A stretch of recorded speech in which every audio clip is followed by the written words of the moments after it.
Cool. Yeah, I think we're on. Look, Nick, thanks for joining us on the MedTech Leaders podcast, where we speak to founders and leaders like yourself, where they can share a little bit more about their background and journey and give some interesting insights for other people on a similar journey. So, thank you for joining. And it might be useful just to start off with a little bit about your background, if you don't mind. Yeah, thanks for having me. Great to be here.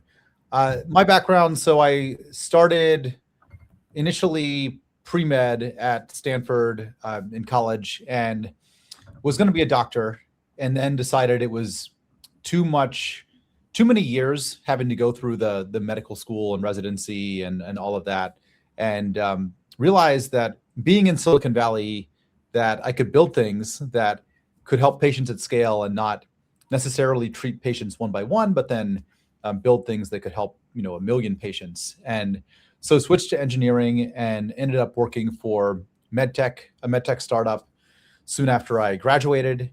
And then when that didn't work out for reasons I felt were preventable, I decided I wanted to have more control over the direction of the company. So became a founder, and since then have founded 3 companies, all in MedTech or healthcare. The latest of which is Andromeda, which is building autonomous surgical robots. Awesome. No, I appreciate that, Nick. So I guess in terms of going down the entrepreneurial kind of path, was that actually something that you did set out as a goal, or did that kind of just happen due to your own personal experience? So you joined that early startup and then kind of observed that things, like you said, didn't perhaps go how they should have, and then you kind of moved from there. What was your kind of thought process in terms of going down the entrepreneurial path? Yeah, I was always more entrepreneurial. I had little businesses when I was a kid, and in college, I was selling T-shirts in college, for example, and so I was always starting up new things. And so I think I was in a way suited to be a founder at some point. Yeah. And then I also just going into the work world, looked at big companies and have not really been somebody who likes to operate in a hierarchy, bureaucracy as much. So really was gravitated a lot more to startups. They were also building more exciting things that were new and not just products that were incremental or already established. So found those more exciting, and then pretty quickly decided to go into the startup world. And then that did end up leading me to being a founder after a few years. Interesting.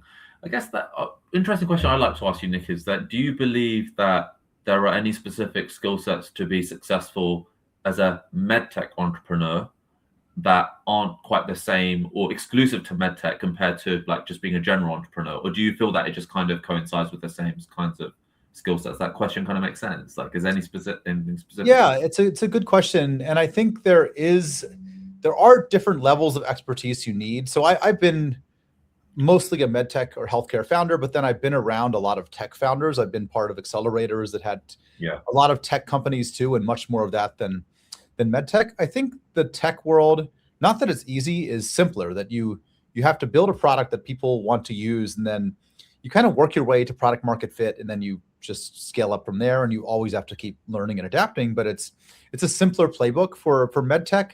There's so many complicated things you need to know that you can either learn yourself by working somewhere or hire people who know how to do it. So I think it does take a different level of experience. It's harder to just drop out of college and start a medtech company and do that on your own. You at least need people that are really experienced to be able to know how to do some of the stuff, because if you do it wrong, you can fall into a lot of traps. So yeah, when you look at development, preclinical, clinical, regulatory, reimbursement, commercialization, it's all much more complex than just deploying simple like B2B software. No, that makes a lot of sense. So just delving into that a little bit more then. So what things would you say, do you mind elaborating a bit more to run a successful medtech company do you think you need to get right, let's say early on? Is there anything in particular, say, in that initial kind of, let's say, period of, I don't know, year to 2 years, which are quite critical, do you think? The big challenge when you start a medtech company, because the funding that's available in the early stage is so limited because the returns are not that good from seed investments, is finding a way to get it funded. And so either finding investors that really buy into what you're doing, even though the returns historically haven't been that great, or getting grants or finding other creative ways to fund the company up to the point that you can finally get the bigger VCs to invest. So bridging that gap is really hard. And I found that most companies are not able to do it. It takes a huge level of resourcefulness and just creativity on how you're going to get there on not too much time and money. Because it traditionally takes a lot of time and money to get to the point that you actually have clinical data and can attract the bigger VCs. Yeah, sure. It's an interesting one, isn't it? Because it's a bit of a chicken and egg situation, right? Because you need probably the funding to really get going, but you also need to be able to show something to get the funding. So do you have any, I guess, advice from like an investor hat point of view? What could people do to give themselves the best possible chance to secure that funding? I completely appreciate, like you said, it's difficult to get, lots of people aren't successful, but what things do you think you need to get right, at least from your side of things, to give yourself the best possible chance? The most important first thing you do is just picking the project and the approach that you go after. So some companies are just inherently not fundable. And if you pick one of those, then it's going to be hard. You need something that you can see that pathway through to where you get to a significant level of de-risking. Where in the biodesign process, I was at Stanford Biodesign. There's this whole process around like looking at all the later risks and de-risking those as much as possible up front. When you look at like the regulatory clearance process, the reimbursement, the stakeholders that will be involved in adopting the product, if you align all those things ahead of time, then the later risks that are hard to address in the beginning, you can have answers for. And then it's a matter of usually, does this thing work? And so if you can narrow it down to does this thing work, then you can also chart a path to getting some data to prove that at a relatively early stage on a relatively low budget.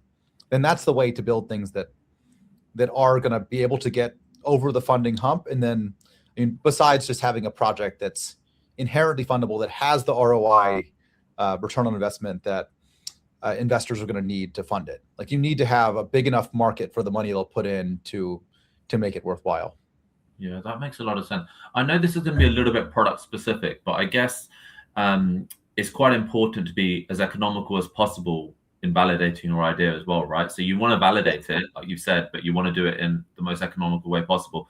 I don't know if this is something you think you can answer, because I know it's going to be product specific, but where have you seen perhaps where people have done that really well and very economically, and where you think people maybe go wrong and maybe spend too much time and too much money in doing that? Have you got any advice around that at all? Well, yeah, I think you need to find an efficient path and not spend too much money. I've seen some companies do it not well, where they hire a whole executive team early on at the pre-seed stage when you're still 3 years out from the clinic. And I don't think you need that. You need people that can just come in and do stuff. I think at my last company, ZenFlow, we did it pretty efficiently. For an implantable device, we got to the point we could raise a Series A with like substantial human clinical data on about $5 million in about 3 years. So relatively low spend and short time, because we just focused on, okay, let's find a way to get to build a product that can work on the bench, then go into cadavers, animals, then find the optimal path to first in human as soon as we can, and not hire a team beyond what we need to do this. Don't hire like marketing when we're preclinical. And people do that, surprisingly. But it worked out pretty well. I think a lot of other startups that I know, there's many other founders, I think, in the Bay Area scenes that I'm part of that have also done similar things to get there. Yeah. When I've done this podcast, I guess, with other founders, quite a few of them have said that you really need to look after that burn rate. And for example, some of them have told me from their personal experience where they haven't done that very well. Where have you got any bit of advice in terms of where, I guess, or insight on where do you think people tend to spend money where they shouldn't spend it as well, just in general through that kind of journey? For example, I know I spoke to one founder who kind of said that they got funding and just put too much into product development, for example, when they should have put more into, I guess, validation and regulatory. So I don't know if you've got a perspective on what you kind of experienced and other founders you kind of speak to. Yeah, I think you have to watch all of it. There are big buckets that are usually the big spend items, and one is headcount, which I just mentioned. If you hire executives early on, or just really expensive people, mean, not just expensive, but thinking about the money you get for the output they deliver. There's certain people that are a little expensive, but they deliver. If someone costs 30% more but delivers 5x the output, then it's probably a good hire, actually. So you've got to look at both sides of the equation. And then, yeah, I mean, product development, you've really got to focus. Don't build a product that's too broadly scoped. You need to decide what is important for you to do and what can you not do in the beginning. Build the kind of an MVP, minimum viable product, where it does the thing, it proves the key concept that you want to prove out and doesn't do that much more than that. And saying no to those other things is really hard because those things, you can always justify, oh, this feature or this feature would add value.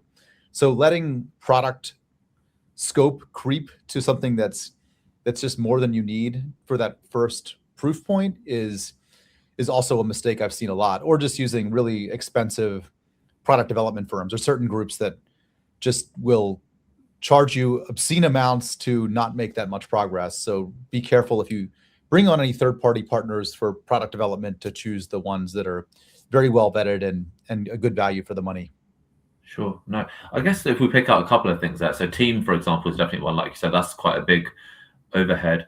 What things do you think people need to get right on that hiring journey, I guess? Because I constantly hear this thing about, you kind of mentioned it very early on as well. If you need to be able to hire in, and I've heard a lot that if you get the right team, you can achieve amazing things. But being quite blunt and honest, very good people perhaps might find joining a startup where the future is quite uncertain, perhaps not a place they want to go to. So how do you actually go about attracting the right people to a startup, firstly?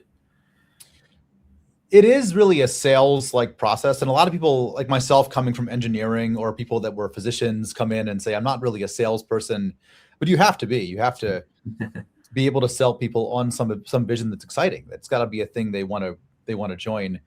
So getting that pitch to be really compelling.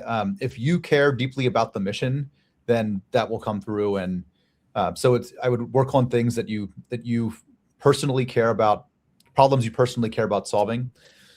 And then I think it also snowballs where you make a few good hires, and you can look at your own network and think about who are the best people that I've worked with or people that I know that I can bring on and to be seed crystals that you can grow the rest of the team around. If you get a few more good people, then that begets more and more good people joining, and they can also help you sell. For our team now, when we have interviews, people come into the office, we make sure that everybody on the team is really selling the candidate on the opportunity. That makes a lot of sense. So yeah, like you want to be able to sell a vision and a purpose that people buy into. That makes a lot of sense. But in terms of the type of profile of person that you're targeting, Nick, have you got any advice on that? Because, like, for example, some startups might think, okay, funds are limited, let's maybe go for graduates who've just come out of university. We get quite a few of those. Some go the other way and maybe think, no, we need to hire really experienced people. Have you got an opinion of that in terms of the kind of person, the kind of level you need to be looking at for a startup? Yeah, I am a fan of hiring people that are, there's a saying you should hire for slope and not y-intercept, where it's very Silicon Valley analogy, but it's people that can grow and learn really fast, and they could be less experienced. And so we hire a lot of those people at Andromeda now.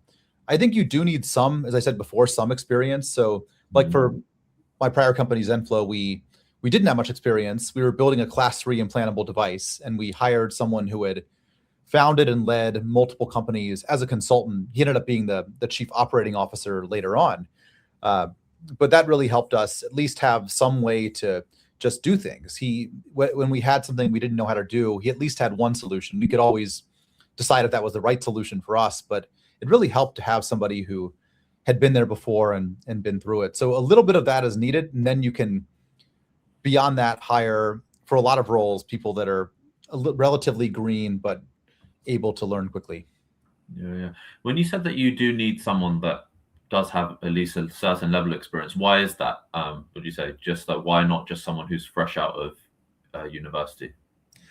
Well, there's so many things that come up when you look at just how do we build a quality system? How do we do the preclinical tests in animals? Let's say, how do we set up a first-in-human study?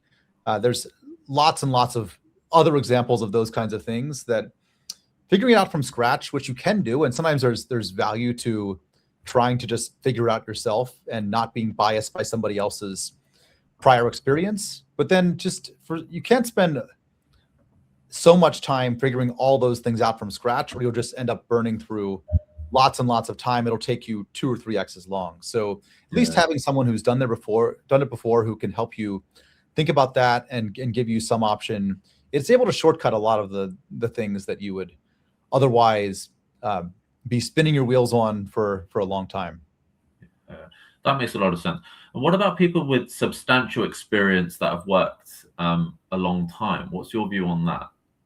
Do you think that? Yeah, don't want to say that you should only be hire one experienced person and the rest just hire out of college. It's definitely not the way. I think there is also a value to experience, as long as they're not trapped by that experience into believing, okay, I've done these things and my universe of possible solutions are constrained by that. That's when experience comes back to bite you. Otherwise, experience is a big positive. That if you've done things, if you've run a clinical study before, for example, and you know how to find investigators, find sites, drive enrollment, do all the clinical operations, then that's a huge plus. Again, having to figure that out from scratch would probably take a lot longer and you'd make a lot of mistakes. And so in some of those roles, it really is important to have people that have done it before. It is very valuable. Yeah, I guess I just want to put a scenario to just for people who are thinking about different situations in terms of who they might be going for. Going back to the ROI point, where you might have people that, let's say, have worked at really big consultancies and very big firms with lots of experience, but a startup, but you can correct me if I'm wrong, is quite a different environment to perhaps working for a huge medtech business. Would you say that it's where there's a chance where just because someone has that substantial experience, it might not be as relevant to a startup? Like, do you think that's a fair comment? Or I completely agree that's true, and it's not always true, but it's usually true, I found. So, I mean, we see it as a positive if somebody's worked for companies that we believe to be similar to us. For example, like Neuralink, that's a big positive to us. But if someone's been at, I don't want to call out too many big companies, but some of the big medtech companies, then that's a negative. They might convince us in the initial screening that they are not in a big company mindset and actually will be a really good hire for us. But usually that's not the case. So startups are very different. If you adopt the big company way of doing things, you're going to be really inefficient and probably spend way too much money. So you have to avoid that. I think a lot of people that are conventional, like, investors in the space, often think that you can just plug in some VP from Medtronic or whatever to lead a startup, and it's totally wrong. It's really, it could not be more different. Yeah. What are some of the main differences, if you had to point out? I think you have to be leaner and more efficient. You can't. I mean, I think in big companies they're driven by a lot of process. So people come in and they want to put process around everything, and if you have, I mean, a complete lack of process is not great, especially once you get to the later stages. But having a big company level of process is just going to be, it's going to strangle a startup to where they aren't going to be able to make progress. So you can't go too far, and people from big companies will be used to that and probably be, again, too paralyzed by their experience to be able to operate in the much leaner, much more nimble and reactive level that you need to at a startup. Yeah, I guess it makes sense, right? Because things are changing so quickly. So you could create an amazing process which is completely irrelevant after a short space of time anyway, right? So you have to be willing to keep changing and adapting. So I think it's a lot more chaotic than those people think too. When they come into a startup and they haven't worked in one before, that I've seen this a few times firsthand, that somebody comes in and like, whoa, this is really crazy. And they're often driven away, that they go back to the big company or wherever they came from. That's the norm for a startup. It's the duck analogy of the duck looks calm on top of the water, but then the flippers or whatever they call them, or the feet are swimming really fast and scrambling under the water. That's exactly how it is. There's always disasters happening. There's always things going wrong, always problems to solve, always existential risks that you have to be dealing with all the time. And if you're a founder, that's normal. But if you're from the big company, then it's going to seem ridiculous and impossible. Yeah, I guess to them they'll probably be looking at it thinking, "Well, this is all going really wrong and stuff." When actually Yeah, that's just part of the journey, right? but it's not. Yeah, I mean, it's a fallacy. I think that things do feel like they're going wrong all the time, but then you find that okay, we hop from one disaster to the next, but then over those years we made a lot of progress and we did great things, and so it's interesting the dichotomy of how it feels in the day to day versus the long term trend that you're actually on. Yeah, yeah. And you can almost argue actually that I don't know if you agree with this, but if you've not had lots of experience, I can also play an advantage, right? Because if I've been working for a long period of time at larger companies, I now get more used to working in a certain way. I've built certain behaviors and certain habits, and perhaps generalizing a little bit, but adapting to a whole new way of doing things might prove a little bit difficult. Whereas if someone has, like, say, some experience, but perhaps not lots and lots, they might be more adaptable, right, to things and think, oh, okay, is this how things happen? Like they don't have as much reference points to be like, oh, this is so different, if that makes sense. It is. You do get set in your ways, and I found even myself from working on my last company that was a class 3 implantable for 8 years, having a very like I don't think we even realized this was happening, but a very med techy kind of certain people that were really traditional that I learned from in that company that were doing things in the conventional way. And then you come to a different company, and Andromeda, we're very much it's much more of a deep tech or tech philosophy in the company as far as how we build product and how we operate in general. And so I had to unlearn a lot of things. There was assumptions that I had that I didn't even realize until I kind of woke up one day and realized, oh, this doesn't have to be this way. So you do always adapt to the environment you've been in, whether you realize it or not. And then if you change the environment radically, you have to learn to adapt yourself really fast. Yeah, out of interest, because we were talking about this just before we started offline, how like you feel like you've learned some things over time which perhaps you don't now quite agree with. Out of interest, is anything that comes to mind that in particular over the recent time which you feel like you've learned and you've perhaps didn't know before and slightly changed your view that you think would be useful for people to know? Yeah, I mean, as far as building teams, I thought that I think there's a different level of intensity in deep tech. Talking to people that are at Neuralink or other companies like that, you can have a team that's really intense and efficient and focused. I think that I got a little bit soft at my last company, and was optimizing towards not burning people out. And some people do get burned out. You've got to just make sure that everybody stays motivated, and not think there is a line, but the line may be more aggressive than you feel like it is. And so, yeah, I think I was over optimizing towards that, and now we actually have built a team that is quite intense, but able to maintain that over a long period of time.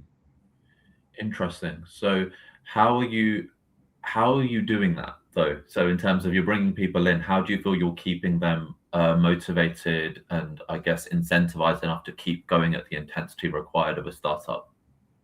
What kind of thing? Well, I mean, going back to having a vision that's exciting when where we're going is so exciting that you really want to get there quickly. And then also just making good progress in itself begets more enthusiasm and progress.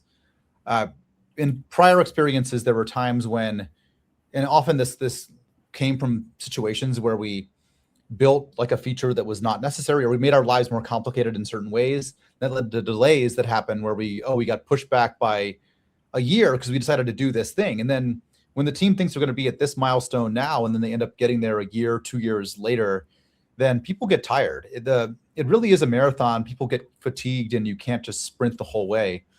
But when you keep moving fast, then people stay more motivated as opposed to just things stagnating. I've had a lot of people come in as I've been interviewing, we're hiring for a lot of roles now at Andromeda, and a lot of candidates I talked to lately have just said that they want to leave their current company because, although it was exciting at one point, it's been stagnating for a year, 2 years, and they want to go somewhere they can make progress and actually accomplish goals. So that's the thing to avoid, is just any level of stagnation. So you have to keep pushing the milestones aggressively all the time. You can't be too lax, and then always adjusting if you need to, and being self-aware that if we're stagnating, then we've got to find a way through that. We need to find a way to move this forward.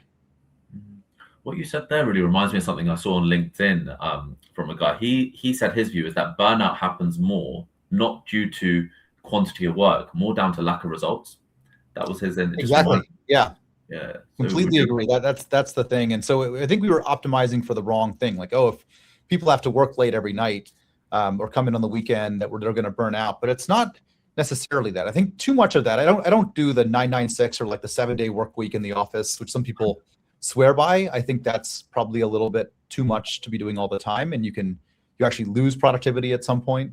But we are pretty intense, and people have stayed motivated because we've been seeing results and moving forward, and it's a great team to work with, and everybody else is there putting in the effort too. It's not like we have people that are just doing 9 to 5 and clocking out, and then some people that are working a lot more. Everybody is pushing really hard, and they see each other doing that. I think it's demotivating to have people that you feel like are not pulling their weight when you're really, pushing yourself to the limit. Yeah.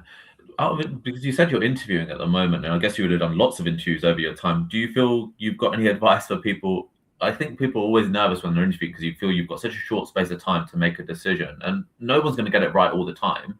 You know what I mean? It's part and parcel of it. But in terms of what things you should be looking for to give yourself the best possible chance to get the right person, have you got any advice on that from an interviewing point of view? Yeah, I mean, I think first of all, you have to be fairly selective. You can't just advance everybody. If you advance everybody to the in-person final stage, you're going to waste a lot of your team's time, and it's not going to be sustainable. So we try to apply a really strict filter at every step. Like if I have candidates that I'm interviewing, like clinical, let's say, whereas my co-founder might take the engineering hires first interview, but we try to get at a yes/no answer there, and not and getting to a yes is a pretty low percentage shot. So just making sure that we screen for the main thing is really cultural, the right mindset. Usually the resume will tell you if they have roughly the right experience. Then it's really about, would this person fit with our team, our culture, our mindset? And so I'm usually trying to screen for that. I find that that's where over 90% of candidates fall out right there. They're just not the right mindset to work for this company. And you really have to trust your gut feel. And you may, in 30-minute call, it may be hard to get a definitive answer. So when there's like a yes, a maybe, and a no, usually I just consider the maybes a no. And there's no doubt I've said no to candidates that would have been good, but you have to be okay with that you miss out on some that would have been good, because it just wouldn't be feasible to take everybody through very extensive interviews.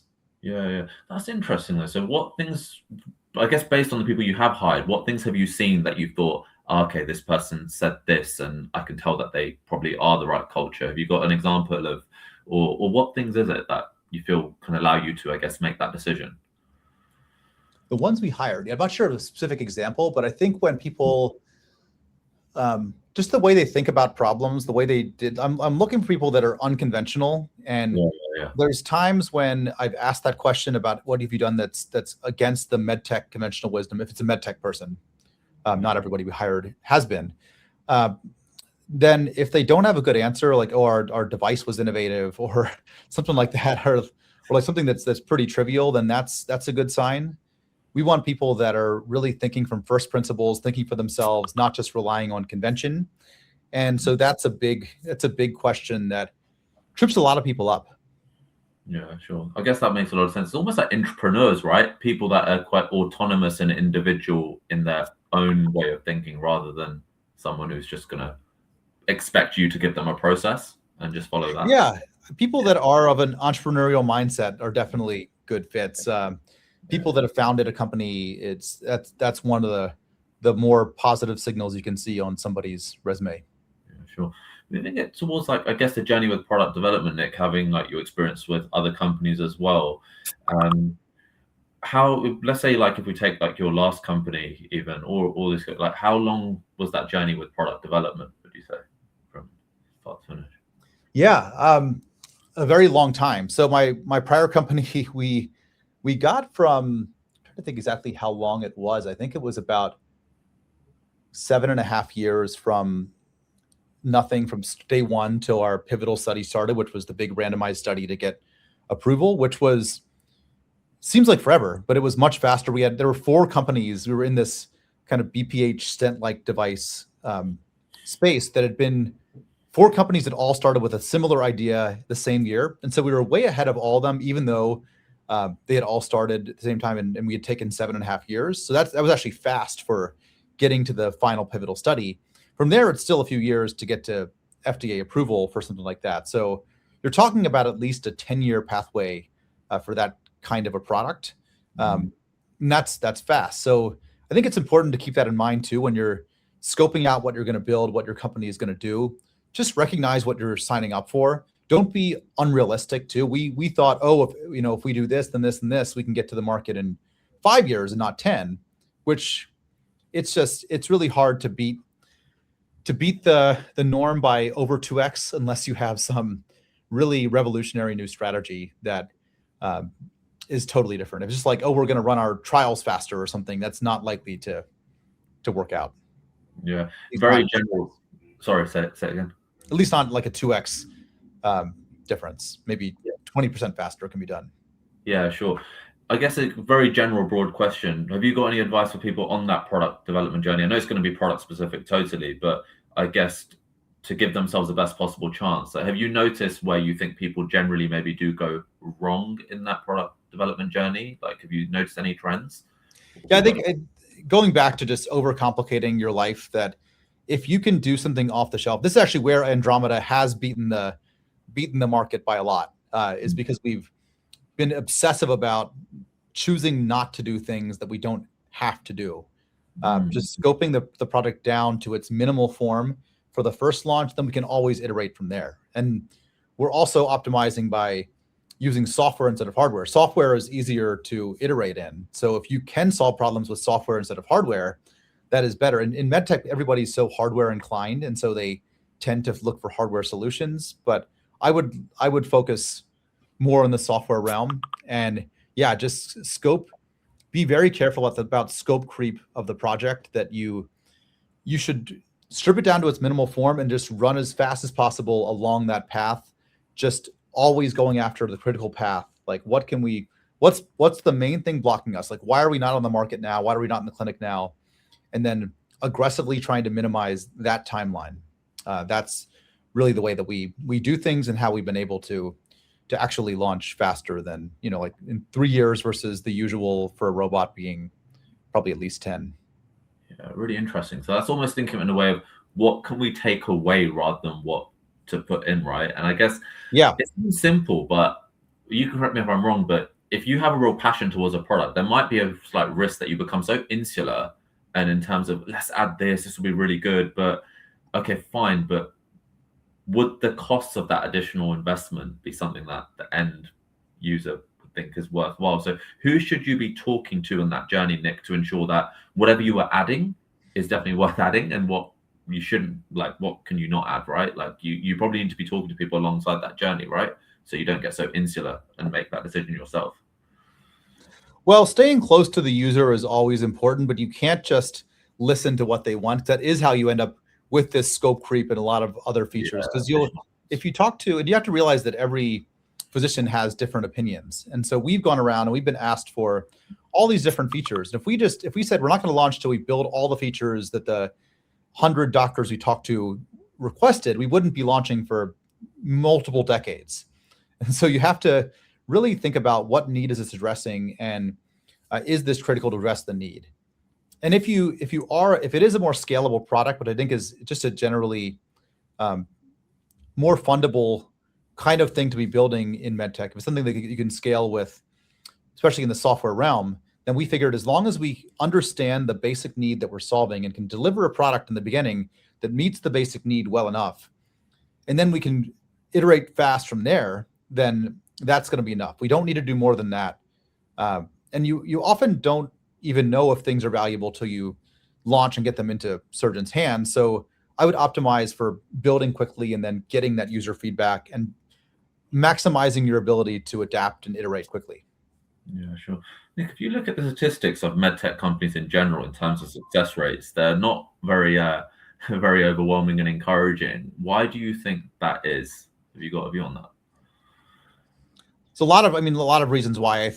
One, just the not being able to get the funding at every stage. You need to justify why the path from here is fundable, and there's certain points where it's just hard to make that case, or maybe people are not talking to enough investors or selling it correctly. So there's just so many valleys of death in medtech. You have to, unlike software where you can just kind of maybe raise a pre-seed or not even do that, or even bootstrap, launch a product, start getting revenue, and then iterate quickly and be scaling up. To get to the revenue generating stage, you may need to raise a Series C or Series D. You may need 100 million or more. And so there's many, many more ways to fail before you even get to the market. Many, many more chances to fail. And if you end up out of money at a time that you're not in a good place progress wise, maybe there's some bad result that happened in your trial or something like that, then that can be existential. I think also I've seen, this is probably controversial from, a lot of companies are killed by investors that are not well aligned, where, usually in medtech, you have to give up board seats, and VCs have certain ways that they think companies should be led. And so I've seen a lot of times that they like get rid of the founder, put in some big company person, and that's not good for the company. It ends up being fatal or near fatal. So the wrong people in place or misaligned actors on the board can also be a little bit later a thing that's a common cause of startups not making it. And then I think just something going wrong in some major way, or even a competitor's product going wrong, where this certain product that people consider to be relevant to what you're building fails, and so they get kind of down on the whole category and just think nothing's going to work in this space, and then usually that category just dies out for a decade or two. Sure. No, really interesting. I guess, Nick, taking it a bit to that earlier stage, I wanted to ask you about, in terms of, when validating your idea, is there a risk that you do too much there in terms of like research and development stuff, but you've almost got to bite the bullet and try and just get it out on market, get some feedback? Like, I guess the question I'm trying to ask is that, when do you think you think you can know you're ready to at least go into the market? Like, have you got, because I think a lot of people are probably stuck in that phase where they're thinking we need to do more and more, but the risk is you could say that forever, right? You can keep improving things, keep looking into things. Have you got a perspective on that? It depends on the kind of product. I think it's got to be delivering some major value prop that meets the core clinical need. That's what it comes down to at the end. Like, what is really missing? What do the stakeholders involved, whether it's surgeons, patients, hospitals, what do they want from this market? What do they want from a solution in this market? And are you able to deliver that? And then really focusing on that. And that one key value prop can be enough to get at least certain people to use it. Then then you can worry about the whole like crossing the chasm thing, where there's only a small percentage of users will want that first product. And then you can launch, you can adapt from there to have something that will be appealing to the rest of the market. And also build evidence where people may be looking for more data, more clinical data, or more hospital ROI evidence or something like that. And so in that early launch, you can collect that. Right now at Andromeda, we've optimized toward building something that solves the key pain points, that at least does something to make this procedure that's right now really painful easier. And that's enough to get certain surgeons really interested. And then we are relying on ability to iterate, where we can be launching new software every month or 2 months, and use that to then climb our way to the product that's going to be appealing to the broader market, while also generating hospital ROI evidence. Really, really interesting. The other thing I did want to ask you about as well, how is it having a co-founder? Because if we just bring it back to a little bit more like the emotional side and psychological side of trying to run a company, and particularly, say, a medtech company where the journey is quite long, right? Like, when you just said that, how long that journey is with product development, and being really realistic with that, it's a really, I guess, it can be emotionally, mentally quite taxing, that whole journey. how has it been having a co-founder? Like, do you feel that that's helped a lot, like not being the only one in it, in that journey? I think it does. It really is a lonely experience, even if you have a co-founder to do this. Yeah. But it's a lot less so when you have somebody. I have never been a solo founder, so I couldn't Okay. speak the other side. I think it was probably the right move, even though it didn't always work out perfectly with the co-founders, that it was the right move to have them to work with them as opposed to doing it on my own. I mean, I think you need, first of all, like for overall guidance of the company, just having someone who's complementary in certain ways where you can debate stuff and figure things out, as opposed to just your own opinions driving things. It's really helped me in this case and Andromeda's case to think about things a different way and be challenged on the whatever beliefs I hold. And then it's gotten us to being able to debate this stuff has gotten us to better decisions in many, many cases. And then, yeah, I think just the difficulty of it, just having some support. It doesn't need to be a co-founder. You can have other startup communities or things like that as well. But I think a co-founder is much better because they're actually in the same journey with you the whole time. Yeah. Do you feel there's other scenarios where, like I say, where have you experienced it, where you're perhaps emotionally involved in something and you're perhaps, I don't know, going through a slightly lower point, and then the other co-founders perhaps been able to kind of lift you up? Like, I'm just looking from that perspective as well. Like, just from a decision-making standpoint, do you think it actually adds value from there, where you can actually make better decisions? Because sometimes when you're emotionally involved in something, if something's just happened, but to also make a good decision might be slightly harder. Do you feel that that does actually happen when you have the co-founder and you look back, okay, it was really useful to have them there. They kind of encouraged me to still go through with this or whatever. Is that, or am I overplaying that? Yeah, I think so. I think, I tend to at least in this stage of my career, like bounce back from stuff that goes wrong pretty quickly because I'm Sure. used to so many things going wrong all the time and just adapting. But there are times when you feel down. There are days when something goes wrong and you don't have a solution that comes to mind right away. But then you talk to your co-founder who maybe has different set of experiences to draw from, and they can see a way forward that makes sense. And then you end up feeling better and more encouraged. You can often go from being down about something and feeling like there's no path forward to really excited about the path forward in the same day. And that's one of the crazier things about the founder journey. Yeah, really interesting. I want to go back to one thing that you said as well, like where you said that a lot of people might think I'm a technical kind of guy, I'm not a sales guy, but like you said that you kind of have to be. And you mentioned that more in the context of the team in terms of being able to sell like a vision, etc. Is it still important in medtech from a product perspective to have those sales skills, or can you just think, okay, this is the problem, I'm going to develop this solution, if I develop it, tick, and that's done? Or do you still need to have those kind of sales skills when you're kind of going out and I guess pushing your product as well? I mean, actual sales. I think founder-led sales in the beginning is really important, and you need to, as the founder, especially if you're the CEO founder, to play a role in that indefinitely. You've got to be a key player in that. And even if you're not technically a good salesperson by the traditional metrics, you can be really good if you know the product the best and you've been living and breathing this and you're really passionate about it.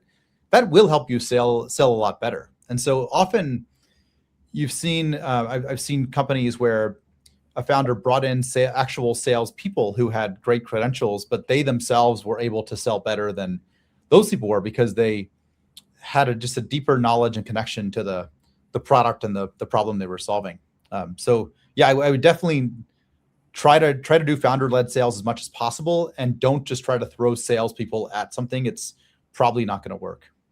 Yeah. I think I saw something somewhere that the best way to sell something is to first actually believe in it yourself, right? And it kind of alludes to what you're saying there, that as a founder, if you truly believe that you've developed a solution to a problem, and maybe if you overanalyze, I've not got experience with sales, I don't know how to do objection handling and stuff, but if you truly believe in it, you'll probably go quite a long way just from that, right?